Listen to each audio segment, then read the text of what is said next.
Annyeong, it's Mikey here, and guys, I'm doing my first ever review of a Pulsar product. Now, thank you Pulsar for sending me out their new X2H mouse, and I'll actually be also reviewing their newest Hall Effect gaming keyboard. So please keep your bell-like notifications on and make sure that you catch that video as well. Now, this is the X2H, so we're gonna have to do unboxing. Of course, this is the V3 version. So sorry, version 3, and we're gonna do a unboxing, of course, sound test, and see what it's like in game and how good is it, because there's some things that are missing in this box that say most other gaming mouses that I've tried actually come with. So let's go right into that, and please make sure to like and subscribe. Now, starting off with the unboxing of the Pulsar X2H V3. Thank you again, Pulsar, for sending me this out. First thing we gotta do, of course, is cut it open over the tape and then open up the box. One thing I noticed is the box is really air shut tight and is really difficult to actually take off, but got it open and the box is actually really nicely done. I think the packaging is looking really good. But first thing, before we even look at the mouse, let's take a look at the accessories. So you do get a USB dongle and a extender for the USB dongle itself. Then you get a braided cable, which is really nice to have. I think in general, if you're spending this kind of money, a braided cable is just nice to have instead of like a basic cable. You get this like collector's card, which is kind of interesting to see. I guess in a way it kind of reminds you of like TCG cards, but for mice. Other than that, you don't actually get any extra feet or stickers or grip. This is something that I noticed because like when I work with, say, other companies out there, like the Chinese brands, usually the mice come with extra stickers, extra feet, and the grip stickers, which I think is really nice to have. Honestly, it's something that when you're spending this kind of money, really you'd think that they should provide something like this. Now, as you can see here, I'm having a hard time removing the stickers from the feet itself. I noticed that it's a little bit difficult. There's a little portion right there that you can actually kind of get it into your fingernails into, but other than that, the portion was actually a little bit more difficult to get off. But we remove all the stickers and then we can take a look at the mouse. So the bottom is actually completely see-through and the mouse itself does look really nice. It has this really interesting shape though. I'm not sure if I'm really going to enjoy this kind of shape because of the way that I grip the mouse, but let's weigh this mouse, which is going to come out to a total of 53 grams, and then let's hear a sound test.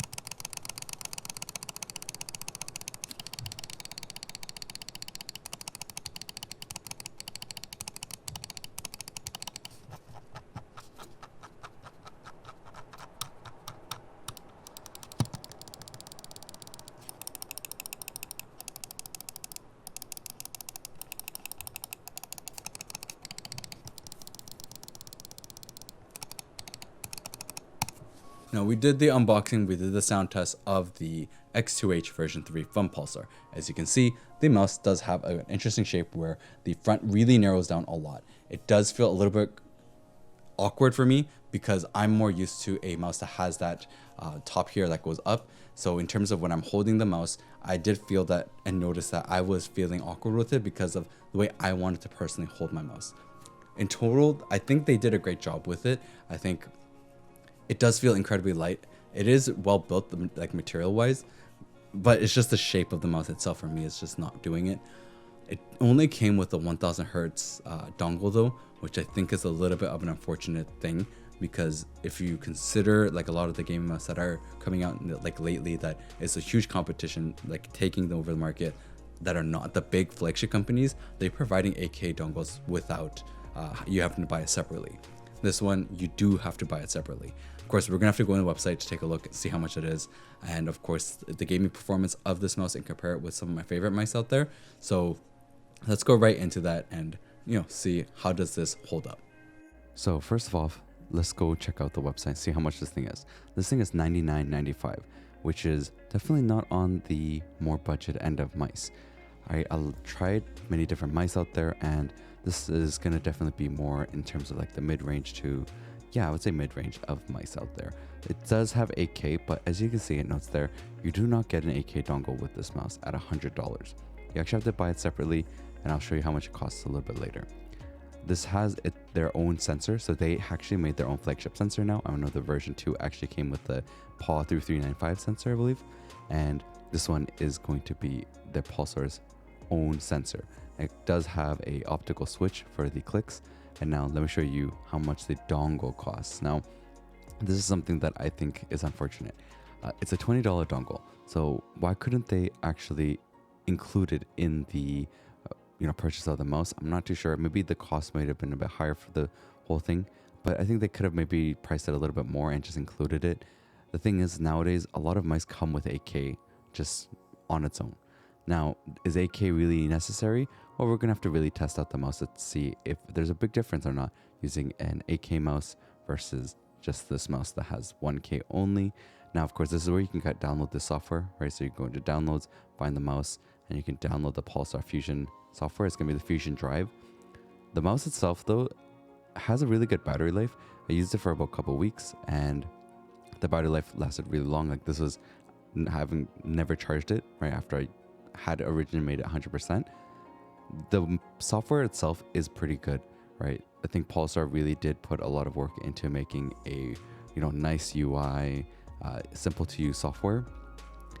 Does it have like anything crazy? I don't think it's anything crazier than a lot of the mice softwares out there.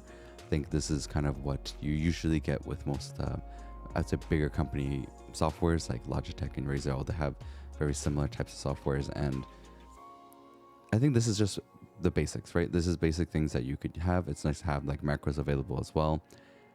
I think the software, I would say I'd give it like just a good average, right? It's a good like average around like 8 out of 10 is fine, and it does what it needs to do.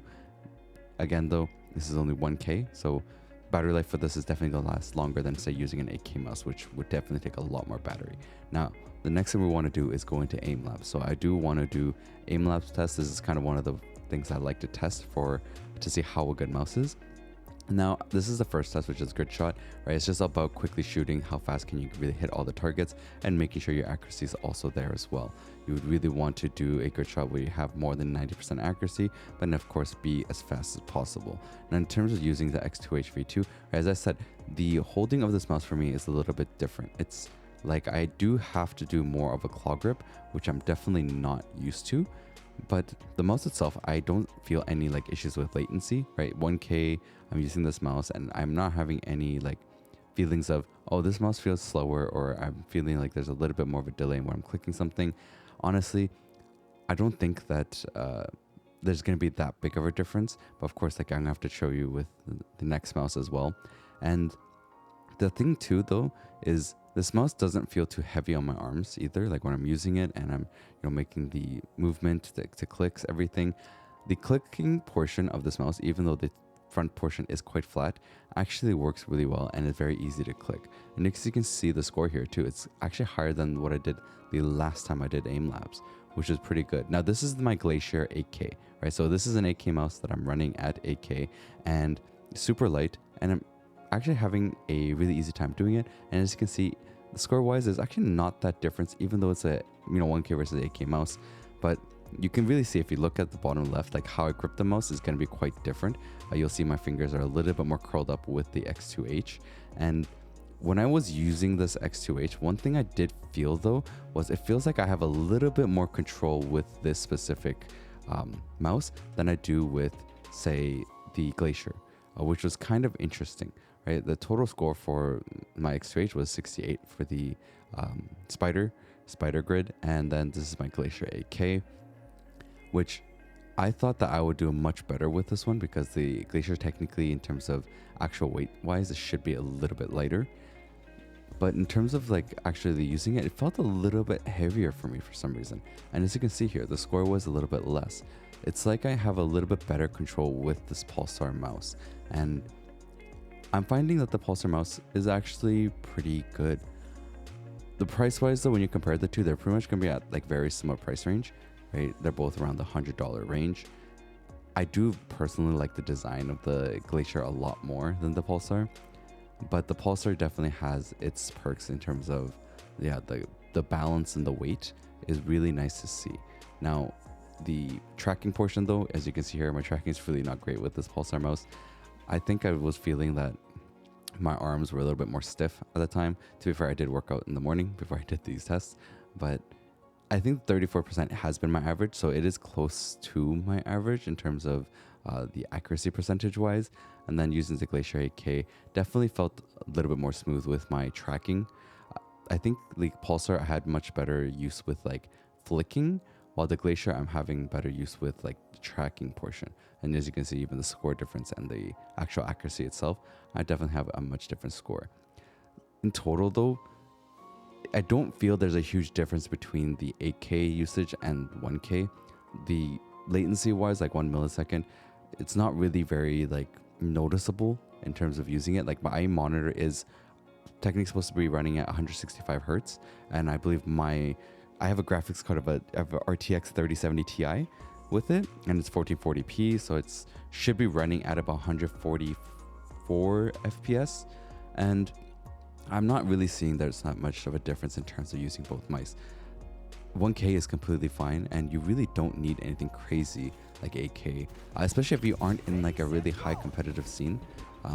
Even for myself, like I'm ranking in Apex of Diamond, right?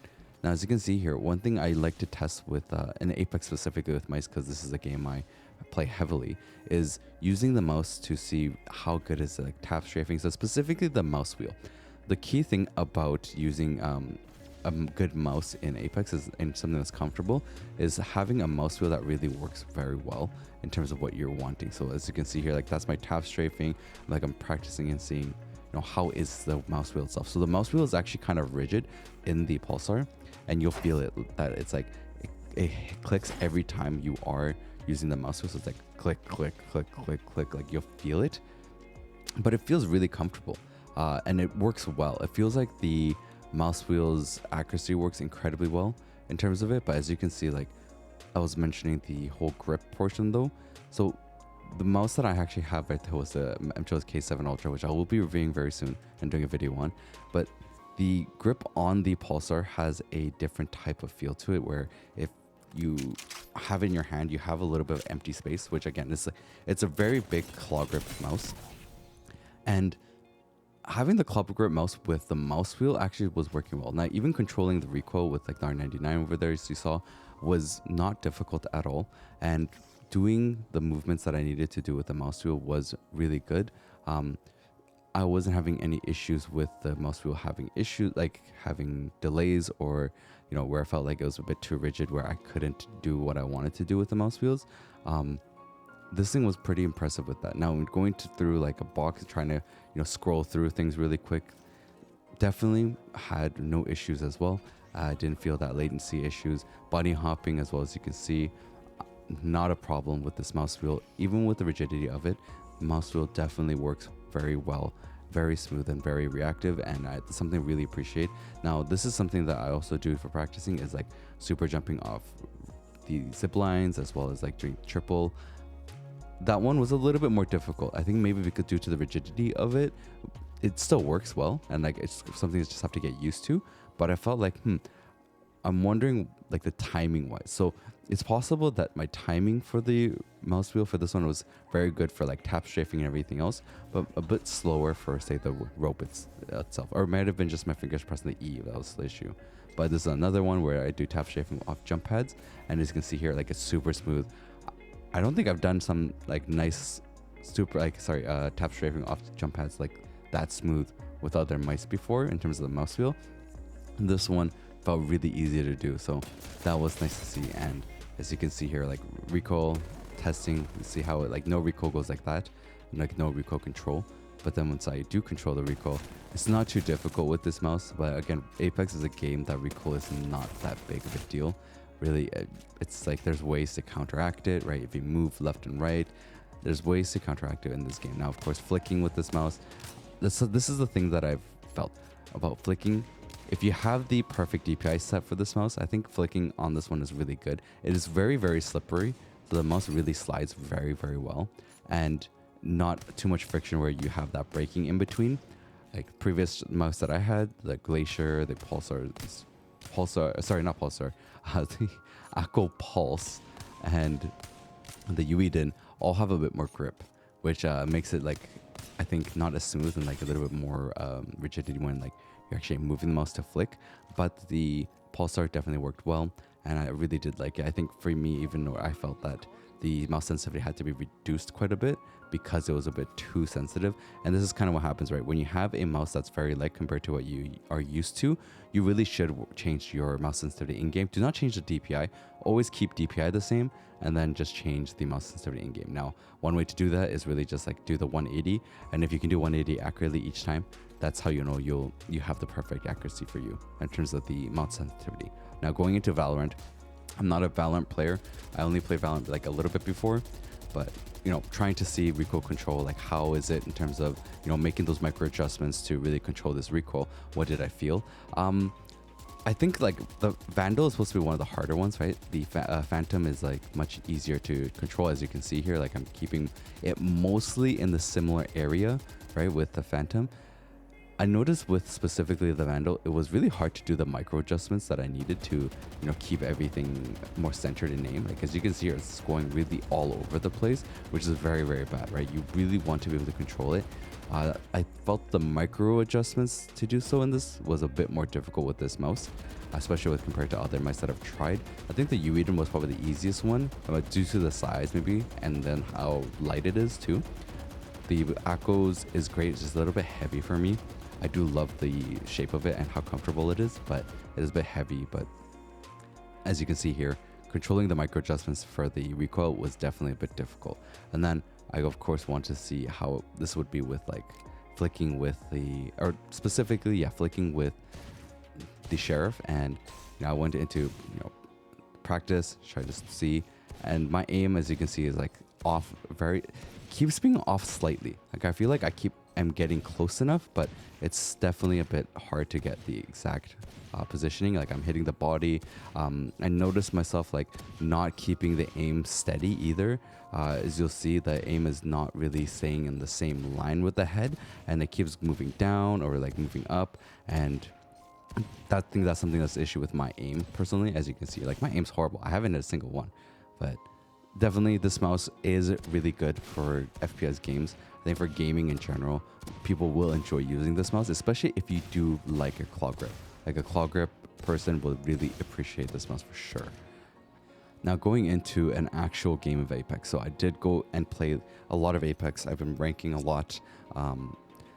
One thing I was trying to do is like really get used to mice. So because I've used different mice and I'm constantly trying to review different mice, I'm testing different stuff often. I usually try to give it about 2 weeks of full testing because it takes some time to adjust your playstyle for it. So first off, like we do landing right off the bat, and then I'm just seeing like how is it in terms of just controlling it in game, my movement in game. Does it feel fluid? Am I moving really weird? Is my mouse movements weird? One thing I felt was like my mouse movements were a little bit slightly rigid, as you can kind of tell with how I'm moving it, right? It's like almost like I'm kind of playing on a controller, right? Even though I'm on a mouse, like you hear that, you see that movement, and it's not the best, right? It really should be a lot smoother. I think that I was still trying to like really keep my movement very, very smooth and my arm very like in good aspects, but definitely felt that this mouse is still very good in terms of like needing to do that movement. And especially because I'm using Sparrow, which is a lot of double jumping, a lot of trying to track things and move around. Definitely felt pretty good, but could use a bit of work. Now, as you can see here, I'm going into a fight. So we just got into a fight in game, and we'll see like how does it feel in terms of aiming, and after, if we win this fight, how it is looting too. So as you can see here, my aim not fully there. I couldn't really see where the guy was fully, so I thought I was aiming at the person, but obviously I was missing a lot, and I only caught up to them where they were a little bit later. Was able to quickly res my teammate that got downed, and then we're trying to position ourselves to really see where things are now. I'm using my skills and really looking around to see where things are going. And I found that like in mid-fight though, the control of the mouse felt much better. I think maybe just like when I'm not really focused and just looking around, it's a bit not as fluid. But as you can see there, my tracking wasn't the best, but it wasn't horrible. I was able to crack and get them pretty low, and then I was able to get to the guy that was sitting in the back. I'll quickly open a box, right after I did an armor swap, even grabbed a bang. Like, that was very quick. Here though, my tracking wasn't great with my hip fire, so that's not the best. So it's something to really practice with. And then I got res after I got downed. So definitely quick grabs with the mouse was nice, right? Of course, I'm using a Hall effect board, so opening up a box was really quick, but being able to look through and grab the items I need super quickly was very easy. Something that I noticed with Apex lately too is the scope stuff. Like picking up scopes can really bug out in Apex, which really sucks. I think that they really should fix that, because I'm trying to like grab a scope and sometimes I lose a scope, or sometimes I don't grab it even though I tried. Now going to the next fight, like aim wise, I think again my aim's not the best. I really should be practicing more in terms of this, especially when I hit masters. But here I got the full tracking there, which was good. And then I went to this next person here, which was full HP. I was slightly off with one bullet, which really was unfortunate. And then I thought there was an enemy behind me, but this is something that I think right there, right? My tracking was good. Most of the aim was really on par, and I was able to hit them. That one, though, I moved a little bit more too forward. I actually got shot by the enemy, which is bad. Had to heal, which is really unfortunate, because that takes up a lot of time. I really should have been like quickly moved over to that like object to hide and then be able to rest my teammate quickly, because there's going to be a lot more teams that are going to be coming into the ring. Now, as you can see here, the mouse is designed for claw grip though, right? So I see why they did it. Like the purpose of the specific mouse, it really is for a claw grip. It's not meant for someone like me who has more of a hybrid grip than anything. Now I want to give you guys a comparison with all these different mice. So from the left, we have the Pulsar, we have the Glacier 8K, we have the Ueden S9 Pro, we have the Logitech G703, and then we're going to have the Echo Pulse 01. So we're going to do a full review of this mouse and compare them all and see what the differences are, as well as, go through the clicks, go through the weights, and of course go through like the sliding and just see where the Pulsar stands, especially because, a lot of the Chinese mouse, as well as like Logitech and bigger mouse companies out there, I think that, where does Pulsar stand? And I really want curious. Now, as you was mentioning, the Pulsar is about 53 plus or minus 1. Glacier 51 grams. We have the Ueden at 63 grams. We have the Logitech sitting at 105 grams or 4 grams, a bit heavy. We have the Echo that's going to be sitting at 80 grams or 78 grams. Depends. Sometimes like my measurements come out to be like 80 grams on that one. And then this one, it came out to 78. So weights usually will plus or minus. So keep that in mind for yourselves every time you weigh it. Sometimes it might be not exactly accurate.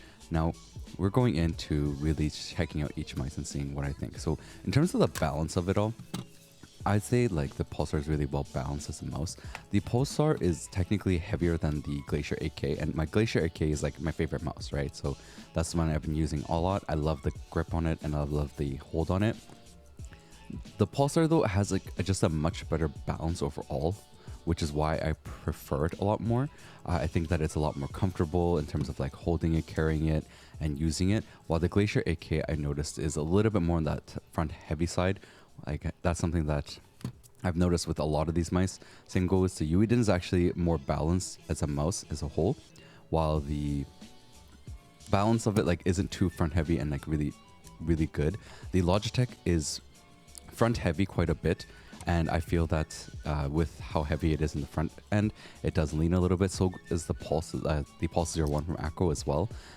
They do have a little bit more of a front end heaviness to them, which not everyone's going to prefer. Although like when you have it down, it's not a big deal, but we're going to have to see in terms of also the grip of the mouse too, right, to see what it's like. Now, as you can see here, this is how I like to usually hold the mouse. I like to have it a little bit more as a palm, like hybrid grip with them. Like I guess in a way, the way that Pulsar explains it with the, claw, like palm claw grip makes sense. This is really a claw grip mouse. It's really meant for that in the shape wise. If you try to do like a hybrid grip or a palm grip on this mouse, you really are going to feel that it's uncomfortable. The Glacier 8K is like one of my favorite size in terms of how big it is, as well as the shape of it in terms of my grip. I like the palm grip on it. It's super comfortable to do. And I like to actually have my fingers a little bit more almost like a claw, but not really a claw, which is why I say like the fingertip grip is like something what I personally prefer, and that shape really works well for it. The Ueden as well. Ueden is on the bigger shape, so I have a lot more area in the palm that it covers, and it does have a little bit more of that comfortable grip. And the size of it also allows me to do the hybrid grip as well. So this is a good mouse that I think overall, it is technically like a similar shell copy of like the Razer Viper V3, I believe. So if you are like someone that wants a Razer, like the Ueden 7, something to take a look at. The Logitech is really big. I think it's a little bit too big of a mouse. The top to bottom is definitely like on the larger side, and you really will have to mostly do a palm grip on this. Doesn't really work well for a claw grip, though of course it depends on the size of your hands. If you have larger hands, this mouse definitely could be a claw grip mouse. I'm just someone who has a smaller hand in total, which is why I feel that this is specifically a palm grip heavy mouse. And then the Logitech is actually a really nice balanced one, where in between you get kind of like that shape where it's not too thick, that you can do a hybrid grip, and you can do a palm grip as well, and you can do a claw grip. Like, it's a really well balanced mouse that you're allowed to do all three different types of holding styles. And this really shows kind of like how different shapes of the mouse can really affect the way you grip a mouse, and I really do prefer specifically that kind of grip, which is what allows me to really change it up whenever I feel like it. So the next thing I really do want to do is kind of give you guys a sound comparison of how loud the clicks are compared to the Pulsar, and comparing all the mice and see where does each mouse stand in terms of loudness.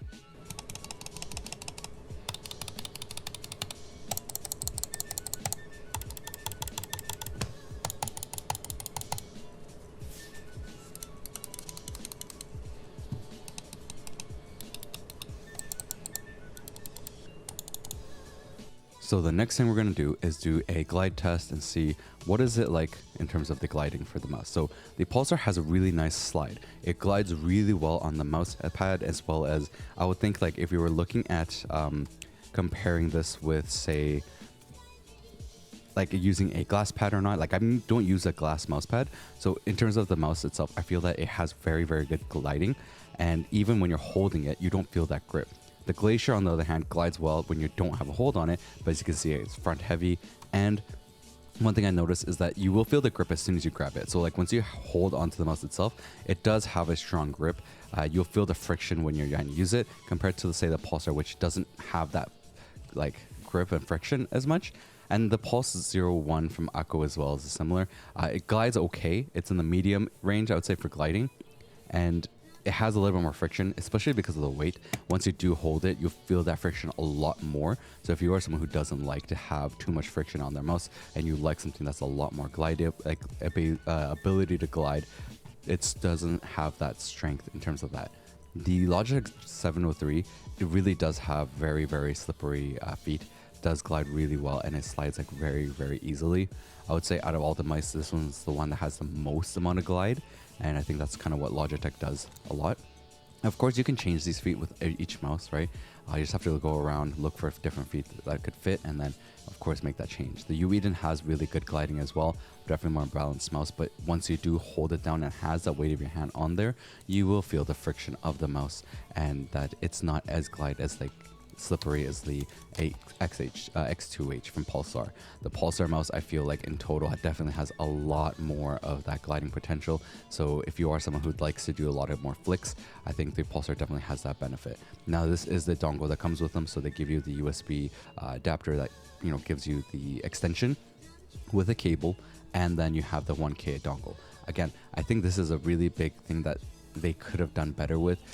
Like, why not, right? Like the Logitech, I know it also comes with the 1K dongle. The other mouse comes with 8K. So if you're looking at a very similar price range, like why couldn't they have provided that 8K? I think this is something that I personally think that they should have done. It's like the market now is changing, and the way that technology is going and the way that everything is being available, it changes a lot. And over time, everyone should see that, and companies should see that. With the market changing, with what people are wanting is changing, I think 8K is now becoming the very like standard for everything, and having to buy a dongle separately is really unfortunate, especially at that price range, especially when you're considering the market is getting very heavily saturated with a lot more different companies out there, especially like Chinese brands that are really making very good stuff for a much cheaper price and also providing that 8K.